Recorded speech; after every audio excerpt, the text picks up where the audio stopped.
대통령이 미국에 수입되는 외국산 자동차에 대해 오는 4월 3일부터 25%의 관세를 부과한다고 밝혔습니다. 트럼프 대통령이 4월 2일부터 부과되는 상호 관세를 모든 국가에 적용하겠다고 재차 확인했습니다. 매사추세츠 터프츠 대학 박사과정 유학생이 이민당국에 체포돼 추방 위기에 놓였습니다. 이민서비스국이 전체 영주권과 시민권 신청에 대한 심사를 대폭 강화한다고 공표했습니다. 트럼프 대통령이 미국의 투표 절차 중 일부를 변경하는 행정명령을 발령했습니다. 오늘 북부 버지니아에서 베네수엘라 잔혹한 갱단으로 알려진 MS-13의 리더 중 한 명이 체포됐습니다. 오늘 아침 뉴저지 월타운십에서 학생들을 태우고 가던 스쿨버스가 전복되는 사고가 발생했습니다.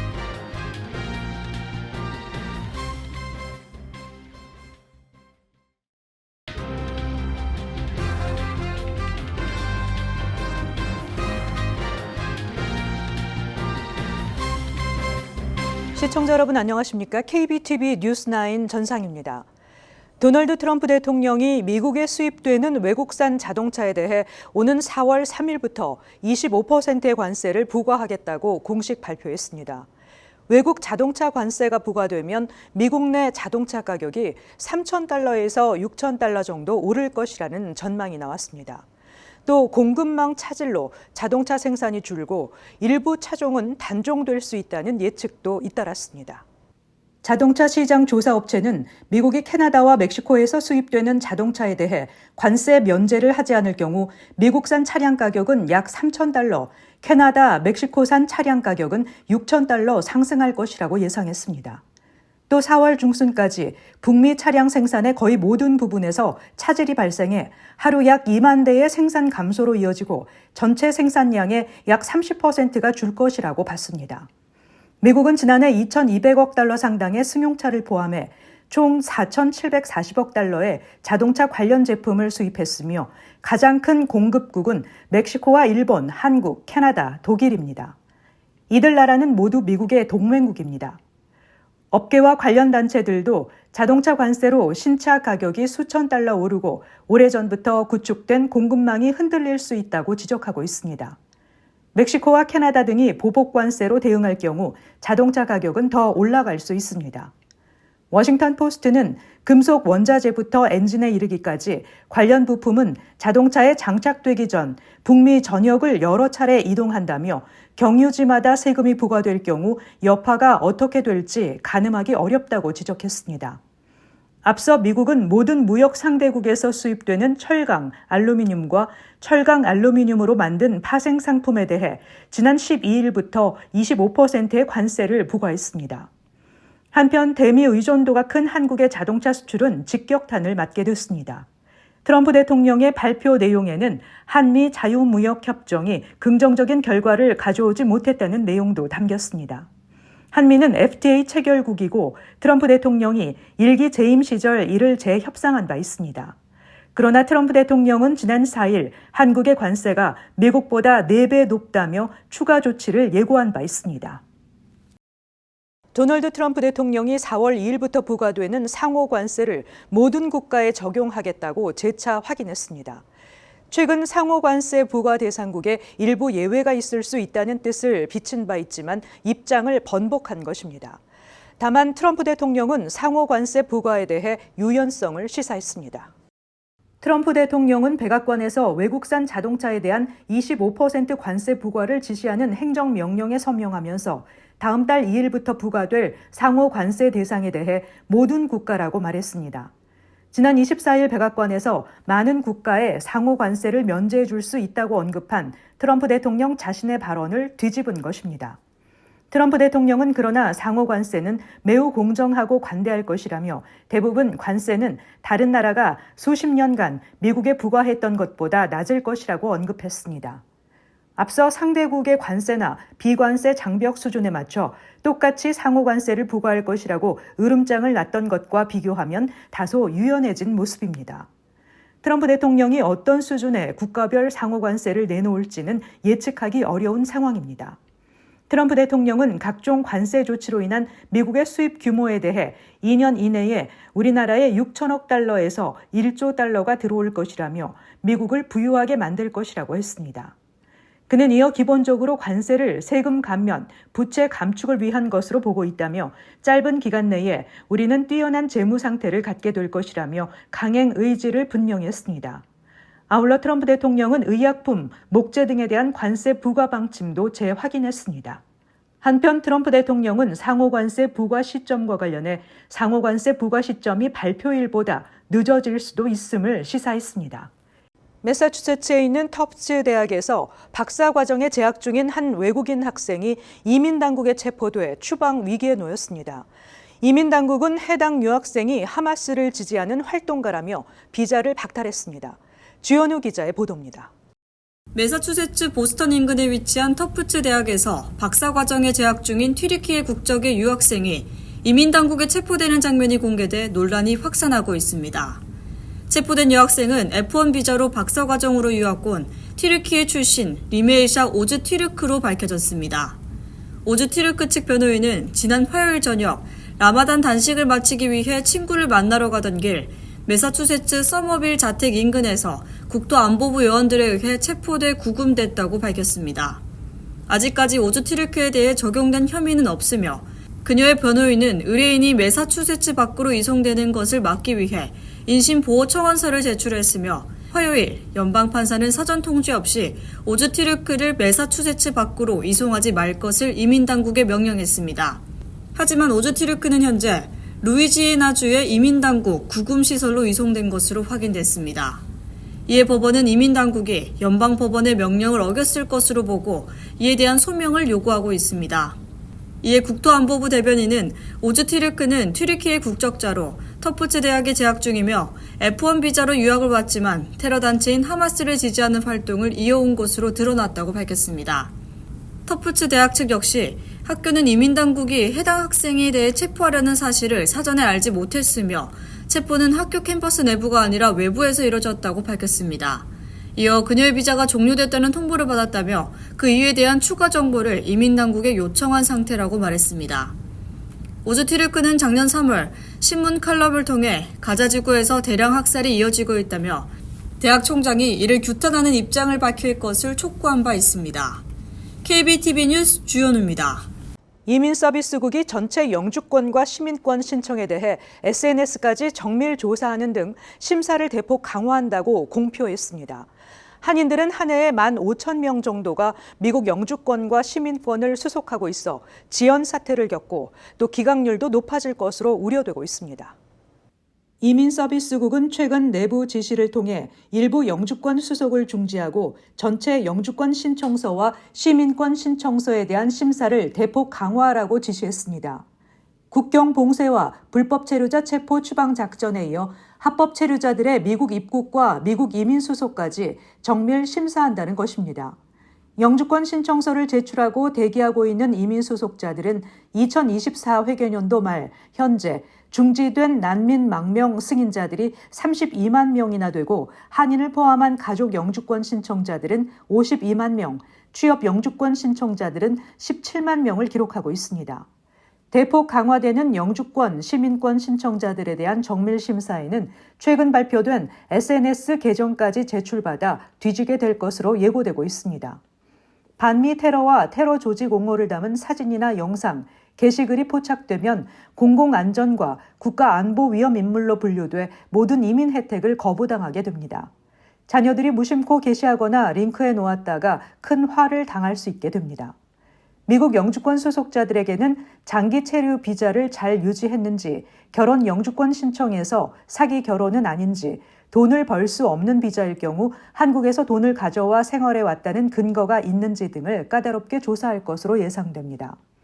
시민권 신청자들에 대해서는 5년 미국 거주 요건을 잘 지켰는지, 중범죄는 물론 경범죄 3번을 저지른 것은 아닌지, 음주운전의 횟수와 가해자인지 등을 까다롭게 심사할 것으로 보입니다.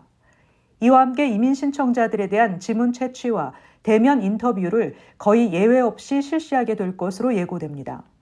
미국 이민을 신청하고 영주권 또는 이민 비자를 대기하고 있는 한인들은 2023년 11월 현재 9,500명인 것으로 국무부 연례 비자 보고서에서 나타났습니다. 여기에 미국 시민권자 자녀들이 부모님을 초청한 경우 미국 대기 3,600명, 한국 대기 1,300명 등 5,000명을 더하면 영주권 대기자들도 15,000명 안팎을 기록하고 있습니다. 도널드 트럼프 대통령이 미국의 투표 절차 중 일부를 변경하는 행정명령을 발령했습니다. 이제 선거를 위해 유권자 등록을 하려면 시민권 증빙 서류를 제출해야 합니다. 또 각 주정부가 유권자 명단 기록을 국토안보부에 제출하도록 했는데 이는 연방기관이 미국 시민이 아닌 사람을 파악할 수 있도록 한 조치입니다. 도널드 트럼프 대통령이 서명한 행정명령은 미시민권자임을 입증한 사람만 연방선거에 투표할 수 있도록 하는 내용입니다. 우편 투표를 실시할 때에는 선거일 이후 도착한 투표지를 무효표로 처리하라는 내용도 포함됐습니다. 미국인들 중에는 여권 등이 없어 시민권을 증명하기 힘든 미국인들이 수백만 명에 달하는데 이들의 투표권이 사실상 박탈될 수도 있는 것입니다. AP통신은 유권자 연령에 달한 미국 시민 가운데 9%에 달하는 2,130만 명이 시민권 증명 서류를 쉽게 구하기 힘들 것으로 예상된다고 전했습니다. 리 카센 UCLA 로스쿨 교수는 소수의 무자격자 투표를 막겠다고 수백만 명의 유자격 유권자 투표를 막는 것이라고 지적했습니다. 트럼프 대통령이 또 다시 자신의 권한을 넘어서는 행정명령을 내렸다는 비판도 나오고 있습니다.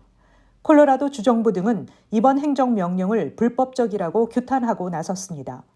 독립기관인 EAC의 연방의회를 통하지 않고 대통령이 일방적으로 지시를 내릴 권한이 있는지도 논란거리여서 위헌 소송이 줄을 이을 전망입니다. 그동안 트럼프 대통령은 자신이 부정선거로 인해 2020년 대통령 선거에서 패배했다는 주장을 펼쳐왔는데 이 부정선거설의 두 주축이 부정유권자 등록과 우편 투표입니다. 그러나 트럼프 대통령은 지금까지 부정선거의 구체적인 근거는 제시하지 못했습니다. 연방 법무부는 오늘 북부 버지니아에서 베네수엘라 잔혹한 갱단으로 알려져 있는 MS-13의 리더 중 한 명이 체포됐다고 밝혔습니다. 이에 대해 백악관은 미국의 큰 승리의 날이라며 자축했습니다. 주현우 기자가 전해드립니다. 펜본디 법무장관은 오늘 오전 버지니아주 데일시티에서 남미갱단 MS-13 리더가 체포됐다고 발표했습니다. MS-13은 범죄 관련 불법 이민자 가운데 폭력적인 갱단으로 알려져 있습니다. 본디 장관은 이번에 체포된 남성은 24세 엘살바도르 출신으로 MS-13 조직 내 최고 지도자 중 한 명이라고 밝히며 미 전역에서 활동하는 남미 조직 폭력 집단 서열 상위 3위 안에 드는 인물이라고 설명했습니다. 글렌 영킨 버지니아 주지사는 연방정부의 이번 작전에 대해 지지 의사를 밝히며 버지니아는 이민자 보호 지역이 아니라며 주민들의 안전을 위협하는 범죄 연루 불법 이민자들은 추방돼야 한다고 말했습니다. 국토안보부는 버지니아주 및 연방수사당국과 함께 지난 3월 3일부터 폭력 갱단원으로 지목된 범죄 연루 불법 이민자들을 식별하고 체포하는 작전을 수행해왔습니다. 에릭 시버트 버지니아 동부지검 연방검사는 현재까지 575명의 용의자를 특정하고 342명을 체포했다고 전했습니다. 캐롤라인 리빗 백악관 대변인은 이번 체포 소식으로 오늘은 미국의 좋은 날이라며 불법적이고 범죄와 연루된 이민자들은 미국을 위협하는 존재라며 추방돼야 한다고 강조했습니다. 도널드 트럼프 대통령은 바이든 정부의 이민정책 완화로 인해 미국 내 범죄자들이 들끓고 있다며 MS-13을 해체하고 괴멸시키고 박멸할 것이라고 약속한 바 있습니다. KBTV 뉴스 주현우입니다. 오늘 아침 뉴저지 월타운십에서 학생들을 태우고 가던 스쿨버스가 전복되는 사고가 발생했습니다. 이번 사고로 5명이 부상을 입었으며 이 가운데 한 학생은 중상인 것으로 파악되고 있습니다. 계속해서 주현우 기자가 전해드립니다. 오늘 아침 뉴저지 월타운십에서 발생한 스쿨버스 전복 사고로 총 5명이 부상을 입었으며 이 중 1명은 중상을 입었습니다. 뉴저지주 경찰국에 따르면 사고는 오전 7시 30분경 I-195 고속도로 동쪽 방면 엑시 35B 인근에서 발생했습니다. 동쪽으로 주행 중이던 작은 스쿨버스가 GMC 벤 차량과 먼저 충돌하는 사고가 발생했으며 충돌 여파로 버스가 전복됐습니다. 버스의 오른쪽 차체가 바닥에 닿은 상태로 지붕 일부는 뚜껑이 열린 듯 뚫려 있으며 버스 내부가 훤히 보이는 상태입니다. 버스 운전기사를 포함해 학생 3명은 경상을 입고 병원에서 치료를 받고 있으며 학생 1명이 중상을 입었습니다. 스쿨버스와 충돌한 벤 운전자는 다치지 않은 것으로 확인됐습니다. 유저지주 경찰국은 사고 발생 원인을 파악하기 위해 I-195 동쪽 방면 차선을 폐쇄하고 조사를 이어갔습니다. 현재 교통은 I-195 동쪽 31번 출구로 우회되고 있습니다. KBTV 뉴스 주현우입니다. 경북 북부, 동북권을 중심으로 발생한 역대 최악의 산불을 외신들도 집중 조명하고 나섰습니다. 로이터 통신은 한국이 수십 년 사이 최악의 산불과 싸우고 있다며 강한 바람으로 인해 의성 산불은 진화율이 68%밖에 안 된다고 전했습니다. 매체는 이번 산불로 안동 하회마을, 병산 서원 등 유네스코 세계문화유산이 위협받고 있으며 서기 681년 창건된 사찰 고운산은 이미 전소됐다고 보도했습니다. 영국 BBC 방송은 대형 산불로 27명이 숨지고 오래된 사찰이 불탔다며 소방관들이 한국 역사상 최악의 산불로부터 인명과 유물을 지키기 위해 분투하고 있다고 보도했습니다. AP통신도 강풍에 의한 한국 역사상 최악의 산불이 남부 지역을 휩쓸고 있다고 보도했습니다. 보건복지부가 정규직 10,000명을 감원한다고 발표했습니다. 보건복지부는 극적인 구조조정 계획을 공개하며 인력 감축이 계획대로 완료된다면 부처 인원이 82,000명에서 62,000명으로 감소한다고 밝혔습니다. 이미 도널드 트럼프 대통령 취임 이후 10,000명이 자발적 퇴직 제안을 받아들인 상태입니다. 보건부는 28개 부서를 15개의 신설 부서로 통합하고 지역 사무소를 10개에서 5개로 축소한다고 설명했습니다. 또 전략적 준비 및 대응 행정에 관한 업무는 CDC로 이관됩니다. 월스트리트저널에 따르면 식품의약국 직원 3,500명과 질병통제예방센터 직원 2,400명, 국립보건원 직원 1,200명, 메디케어 및 메디케이드 직원 300명 등이 감축 대상입니다. 캐시 호컬 뉴욕주지사와 뉴욕 뉴저지 항만청, 메트로폴리탄 교통공사는 라과디아 공항과 잭슨하이츠, 우드사이드를 연결하는 Q70 버스 서비스를 강화하기 위해 1억 6천만 달러를 투입한다고 밝혔습니다. 먼저 이동 시간을 최소화하기 위해 루즈벨트 애비뉴와 브로드웨이에서 Q70 버스에 우선순위를 부여하는 교통신호가 설치됩니다. 또 잭슨하이츠와 라과디아 공항 사이 버스 서비스 안정성을 높이기 위해 노던 블러바드와 아스토리아 블러바드 사이 브루클린 퀸즈 익스프레스웨이에 버스 전용 차선이 설치됩니다. 올여름 여행객 증가를 예상해 오는 6월 1일부터 피크 시간대 Q70 버스 운행 횟수도 늘리게 됩니다. 잠시 후 커뮤니티 브리핑을 전해드립니다.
이어서 환율과 증시 전해드립니다.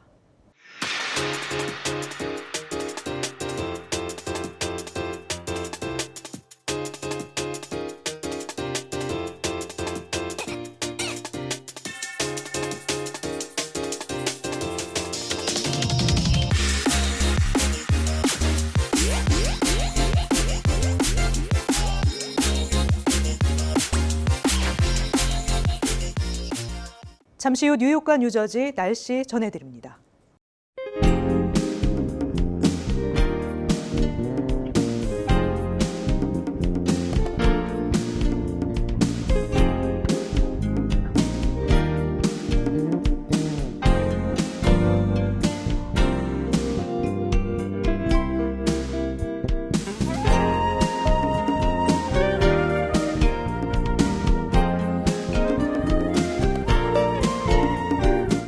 이상으로 KBTV 뉴스9을 마칩니다.